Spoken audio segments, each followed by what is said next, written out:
কণ্ঠ সর্বদা সত্যের পথে। বীরভূমের বকটুই কাণ্ডের মতনই আবারও ঘটনা ঘটল বোলপুর থানার অন্তর্গত রায়পুরের সুপুর পঞ্চায়েতের নতুন গীতগ্রামে। রাতে ঘুমন্ত অবস্থায় 3 জনকে পুড়িয়ে মারার চেষ্টার অভিযোগ ওঠে। ঘটনায় মৃত্যু হয় মা ও ছোট ছেলের।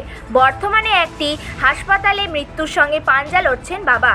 নৃশংস ঘটনাটি ঘটেছে বোলপুর থানার রায়পুর ও সুপুর গ্রাম পঞ্চায়েতের নতুন গীতগ্রামে। অভিযোগ, ওই গ্রামে রাতে খাওয়া দাওয়া করে একতলা বাড়িতে জানালা খুলে ছোট ছেলে আয়ান শেখ এবং স্ত্রী রূপা বিবিকে নিয়ে ঘুমাচ্ছিলেন শেখ তোতা। আর এই সুযোগকে কাজে লাগিয়ে কে বা কারা জানালা দিয়ে কেরোসিন তেল ছিটিয়ে আগুন ধরিয়ে পালায়। তবে এই চিৎকার চেঁচামেচি শুনে উঠে আসে পাশের রুমে শুয়ে থাকা তার বড় ছেলে শেখ রাজ। তার চেঁচামেচিতে উঠে আসে গ্রামের লোকজন। ততক্ষণে 3 জন এই আগুনে ঝলসে গেছে বলে গ্রামবাসীদের অভিযোগ। 3 জনকে বোলপুর মহকুমা হাসপাতালে নিয়ে তাদের শারীরিক অবস্থার অবনতি ঘটে। এরপরই তাদেরকে বর্ধমান হাসপাতালে নিয়ে যাওয়া হয়। প্রথমে ছোট ছেলে আয়নের মৃত্যু ঘটে, ঠিক তারপরেই মায়ের মৃত্যু হয় বলেই গ্রামবাসী সূত্রে খবর। যদিও এখনও মৃত্যুর সাথে পাঞ্জা লড়ছেন বাবা।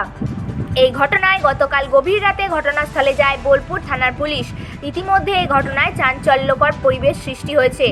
শুক্রবার সকালে এলাকায় রয়েছে চাপা উত্তেজনা। এলাকায় নেমেছে শোকের ছায়া। খুন নাকি এর পিছনে রয়েছে অন্য কোনো চক্রান্ত, খতিয়ে দেখছেন বোলপুর থানার পুলিশ।